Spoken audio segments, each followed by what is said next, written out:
Covers used before the date of issue. How did that happen? They're all on Canadian Tire commercial covers. Canadian Tire is a store that very popular through across Canada, and they also have credit cards, and they would sell everything. Of course, they started automotive, but now they've sort of morphed into everything you could possibly have for the home and garden and kitchen and everything else you want. Sort of like a Walmart, except they don't have food. So these are all on covers where people are submitting their checks to pay their credit card balances.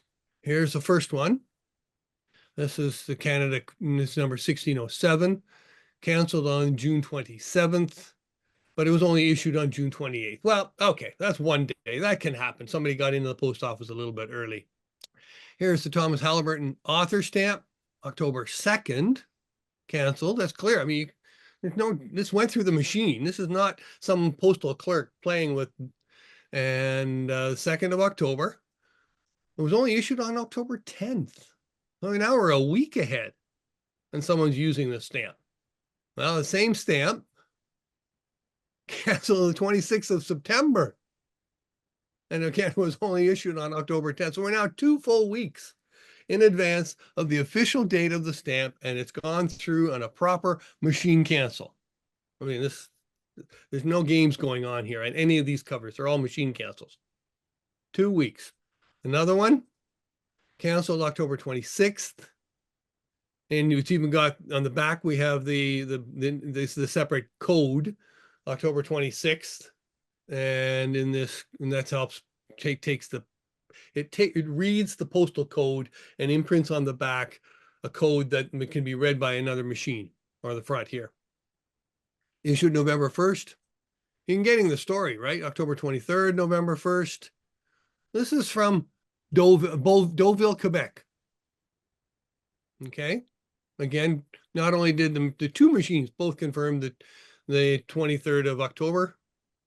Here's another cancel, also October 23rd, from Sherbrooke, Quebec, about 400 kilometers away, 300 miles. Issued November 1st. Now, these two, if we look at them, the Sherbrooke cancellation has a timestamp of 10 after 7 minutes after 10. The Deauville collection, 9:20, same date and the same timestamp. These two machines from communities 400 kilometers apart ended up going through the mail sorting machine at the same minute. And I've confirmed that, yes, these are, it's not as if they just change the timestamp every hour. These timestamps are controlled by computers. So it's just an amazing coincidence to see two covers from so many far apart.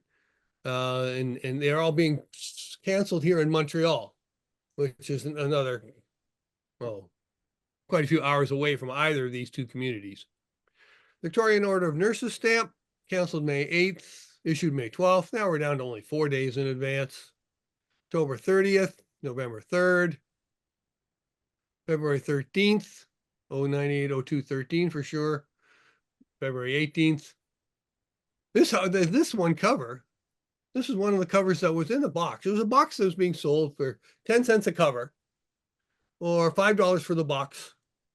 And I happened to notice that this had written on this postmark before the issue date. And then I went into the calendar while I'm sitting at the desk and said, sure enough, it was. So then I started looking more and more.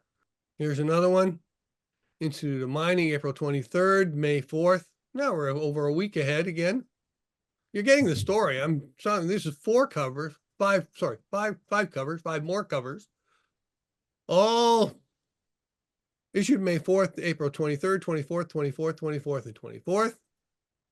And 2 of them are in Toronto, one's in Regina, one's in Collinet, Newfoundland, and one's in Mississauga. So they're not even close to each other in terms of post offices. This isn't just happening at one post office. Arnie, I could assume that the stamps are delivered to the post office in advance of the official date. And the postmen are told, don't use them, but they use them anyway. That's it. I'm sure that's the story. Here's Sir William Muller, the Postmaster General. Again, May 21st, May 29th. Other examples, September 15th and 25th. Another week before here. 8 days before. 4 days before. But it's happening across the country, Quebec, Regina. And one I couldn't tell where this one was. It looks like an M4L Toronto. Starbucks, Manitoba. I really wonder if Starbucks, that's a Starbucks restaurant in Starbucks, Manitoba. Toronto. So a statistical number of 17 different issues, 29 examples, range in dates. This is 1 to 18, not 49. I forgot to change that. One was a mistake. Average date of issues about 8.5 days before the date of issue. In various provinces across Canada. Part of this presentation is just Canadian Tire varieties. They also have, as you know, I like varieties. So there's one listed in the catalog as 1636I with a line in the A. In position 4, it's position 4. It's a pane of 12, and this stamp has got the salvage on 2 corners, so we know it's position 4, although Unitrade doesn't know that. And here's the line in A. And there's also a line in D here. The position is unknown for that one. And then this is a counterfeit on a Canadian Tire cover.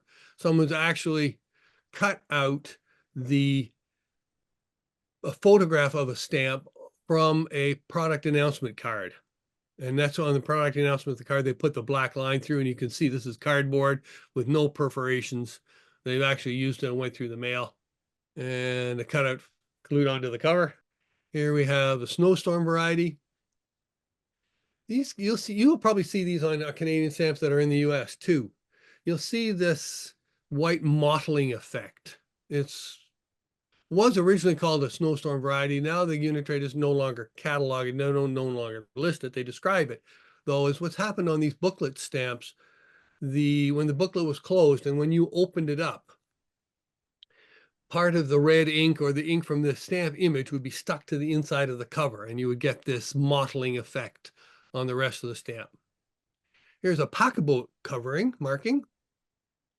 So on the Detroit River, right here, somebody mailed it, and it got a USPS service canceled too. In addition to the official marking underneath, there's a Detroit cancel underneath it too. Here we have a waymail marking.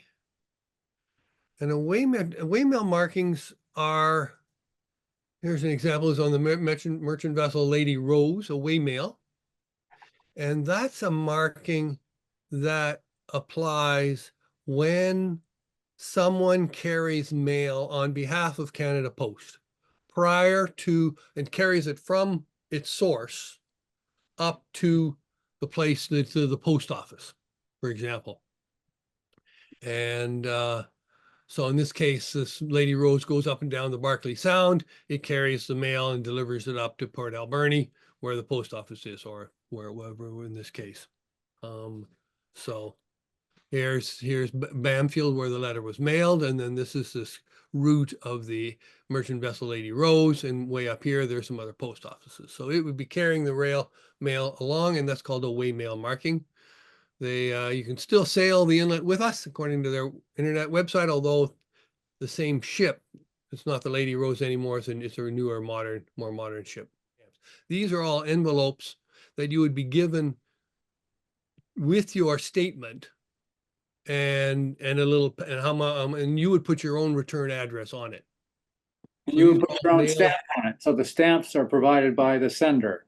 Yes, stamps are provided by the sender, only the envelope with this window, so that when you put your statement in it behind, it's already got the Canadian Tire address and information on it. First day of issue covers, okay, you can always imagine those are all stamps that have been issued and actually got canceled on the day of issue. French franking from various cities in French. I guess there's various Canadians who also have Canadian Tire credit cards who are living in France. These are all came from that one box. And the Yukon Gold Rush, a postal marking now here we're looking at Cabot's 500th arrival in Quebec. Canadian Tire stamp. Now, this is a Canadian Tire stamp on a Canadian Tire cover. There's two different Canadian Tire covers. And same question we already asked once before. A mail of letters. So. So why are these all connected to Canadian Tire? Are there other prior to first day of issue covers, or is this unique to Canadian Tire? No, it's not. I'm sure it's not unique to Canadian Tire. I'm sure other people who would carry anything in it. It just so happened that this particular collector, a member of the St. Catherine's Club, who recently died, had good access to, I presume, maybe weekly going to the Canadian Tire check processing facility in Welland, Ontario, and would bring all these covers home.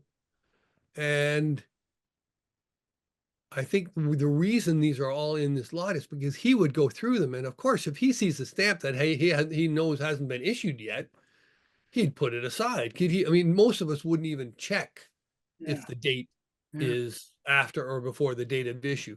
He was on the ball because he got all kinds of them and he could quickly spot the ones that hadn't been issued yet.